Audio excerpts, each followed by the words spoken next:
Okay, 3, 2, 1. Hi everyone, welcome to another episode of Be Heard's podcast. I hope you're all well and you're taking care of yourself in every sense, physically, mentally, emotionally.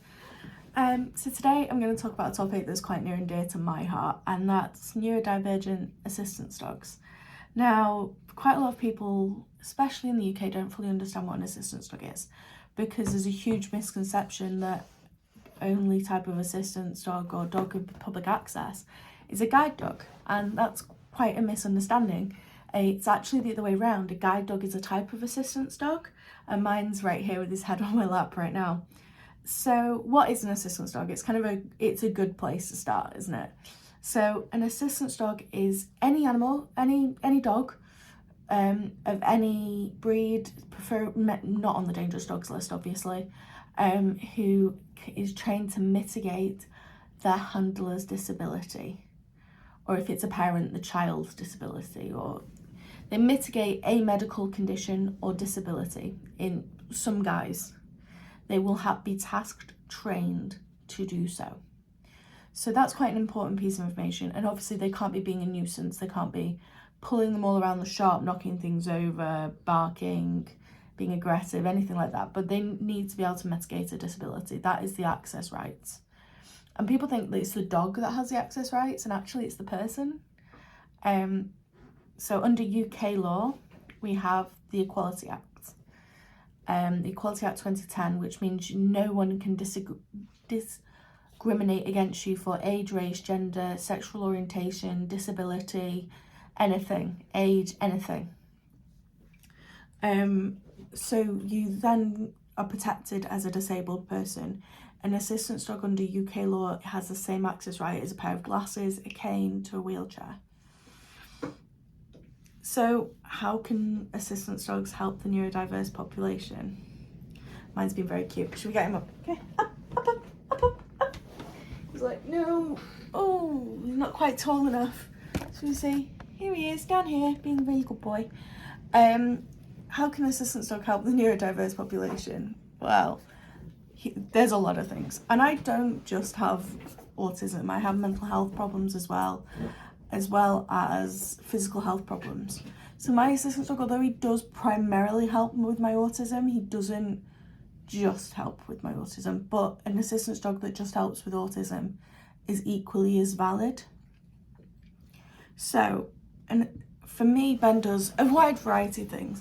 Firstly, on the worst days when I'm burnt out, I'm tired, I'm overwhelmed, I don't want to get out of bed, whether I like it or not, I need to get out of bed for him. Even if that's just to walk him, feed him, and go back to bed, that's okay. But he makes me have to do something. More often than not, if I get up to do something for him, I'm up then and then I just carry on. But it breaks that thing of I've just got to get out of bed. And that's really helpful. The other thing is he's my consistency and confidence. I often refer to him as my confidence at the end of a leash. He means the world to me in that respect, because no matter what, no matter where I am, whether I'm in London or university or my local science park working, or if I'm just shopping, he is there and he will not let anything bad happen to me. That is my safety net. I know for a fact he won't let anything really hurt me. So that it's a comfort blanket to a major extent. But Ben can also detect when I'm going to have a meltdown. Sorry, it's morning coffee time. He can understand my meltdowns more than I do sometimes. And he can kind of let me know that you're getting a bit stressed here, Mum. You're struggling to hold it together. And then he will quite simply calm me down. If we're at home, he'll just sit on me and just wait till I calm down. If we're in public, he will try and get me out of that situation to calm me down. And sometimes that's deep pressure therapy, which is where he uses his entire body weight to lower my heart rate, basically. Or depending on what it is, if it's more like a panicky episode, he will use his head to bring my heart rate down. Just like he was before with his head here, and he'll just fiddle with his ears. And it feels really nice, like really nice. It's like, okay, I'm not on my own, he's here. So there is a multitude of benefits, and also he's almost a communication aid. And I know that sounds strange, because often you think of a communication aid, you think of a tablet and you press it, or cards or whatever. I have this thing that worst comes to worst, I can just talk about the dog. It's an easy segue into a conversation for me. I can talk about Ben all day, every day. Sometimes people say, you're going to talk about Ben again? Like, probably. What have you brought Ben now? Yeah, probably. But that's okay. It's kind of funny, actually.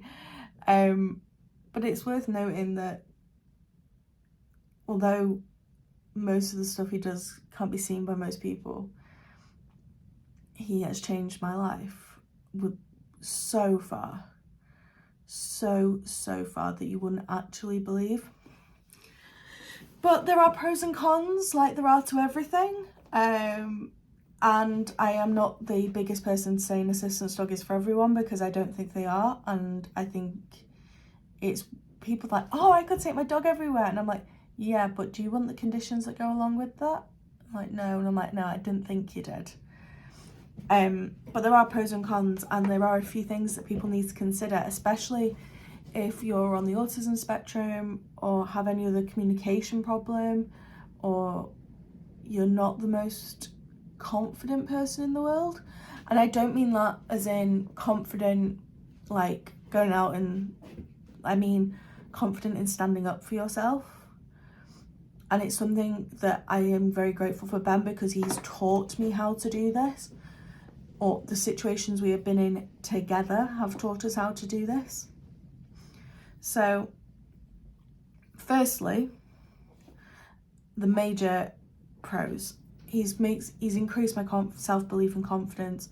He's got me through higher education. He's allowed me to step outside my comfort zone more than I ever would have before I used him in public access. He's helped me stay in situations that I felt overwhelmed in. He's helped me go to London. He's increased my communication skills. He's increased my resilience in a lot of ways. But there are cons to having an assistance dog, and quite a lot of them will probably surprise you. Majorly, a major issue is access refusal, and this used to happen quite often,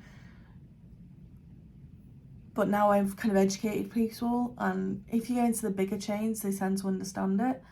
But it's understanding that it's okay for them to say, is that an assistance dog? That's fine.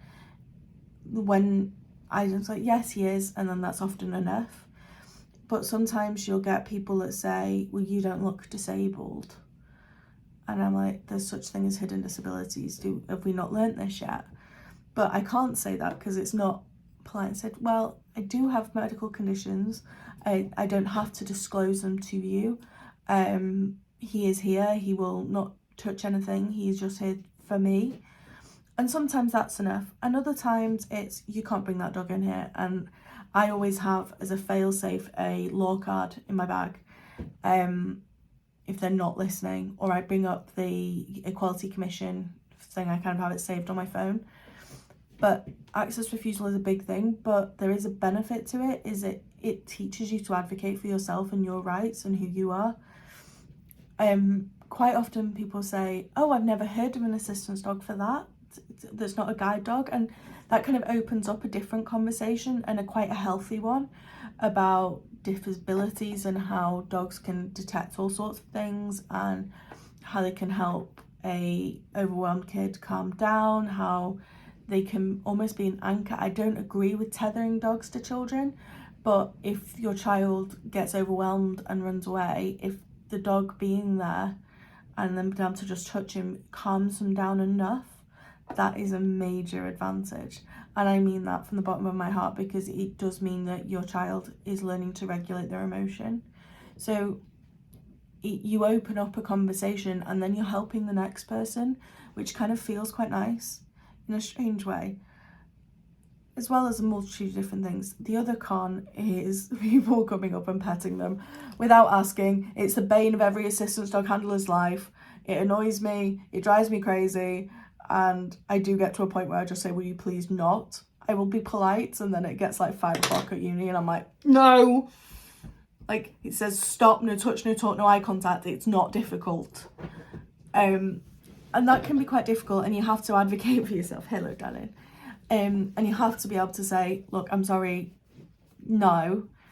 And you've got to be prepared for them to be mad at you for that. But that's okay. You're in every right to tell that person, no, you cannot.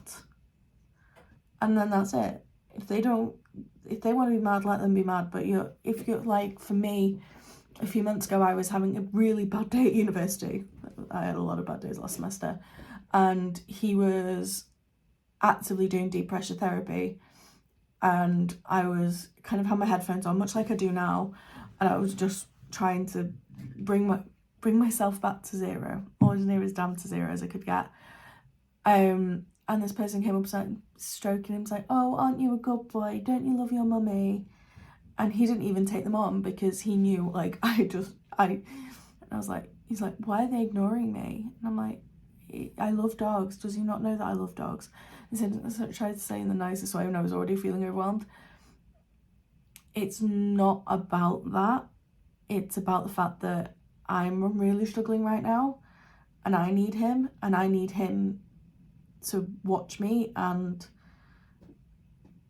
make sure that I'm okay. That's why he's ignoring you. It's not that he doesn't want the attention, because he is a fuss part if I let him be. And people are like, oh, but he can't get that bad in a couple of minutes. Well, no, maybe I can't, but someone who's about to have an epileptic seizure could. Or someone who's about to have a blood glucose change to a dangerous level could. And you've got to be mindful that people don't understand, and it's your job, really, to act as a billboard and to educate people.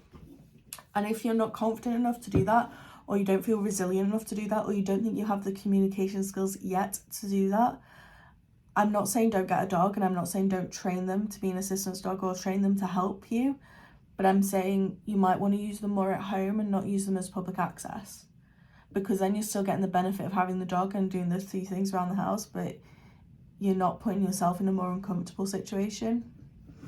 And I think people have rose-tinted glasses about getting an assistance dog, and it's not all it's sprayed out to be. Ben and I are a success story. There's many that aren't. The one further drawback that people need to be aware of, that my life and his are intertwined. And if someone says something nasty about my dog, like, I've had loads of issues recently with international students at university who, in their culture, dogs are dirty, dogs are scary, dogs are dangerous. And some dogs are all of these things. Well, never dirty. They're more clean than humans more often than not, unless a human's treated them badly. But that's a sideline. That's a different conversation. But it's worth noting that people don't understand, and in their culture, dogs are dirty and all these things, and that can lead to hate towards the dog, but it comes across as it's to you, because people's like, oh, they're just saying it about your dog. And I'm like, no, me and him, we're one and the same, by law and by my heart. So you've got to be prepared to take some hate, and you've got to be comfortable in your own skin to say, oi. And I'm more often than not will just smile and say, oh, thank you, bye. And just go, Urgh. But you can't get away with that all the time, and that is how it is. But having an assistance dog can do such amazing things. But what I'm encouraging anyone that's looking at getting an assistance dog is to think about the whole picture, the cost, the time, the energy, the communication, the whole thing. Because although it's nice to have that comfort blanket and the deep pressure therapy and the everything, you've got to look at the whole picture. Does a dog fit in your lifestyle? Is it fair for that dog to live where you live? Are you living in a shared house? Do you not have a back garden? Do you not have the time? Do you not have funds for insurance? Do you have the time to take them to the vets? And that's all things that need to be considered. It's not just the public access. There's everything that goes in behind that. And I'll be honest, I have a saying in my house, if it's not got dog care on it, then it's not mine. But that's who I am as a person.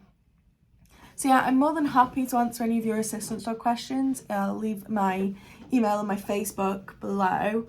I'm not a trainer, but I've trained him myself. That's another misconception.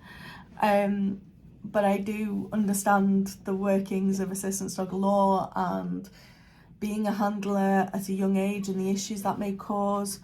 But yeah, anything I can do to support you in either making the decision or advocating for yourself, I am more than happy to help. My assistance dog changed my life and I wouldn't have it any other way. So I hope you guys have a good week and I shall speak to you soon. Thanks for listening.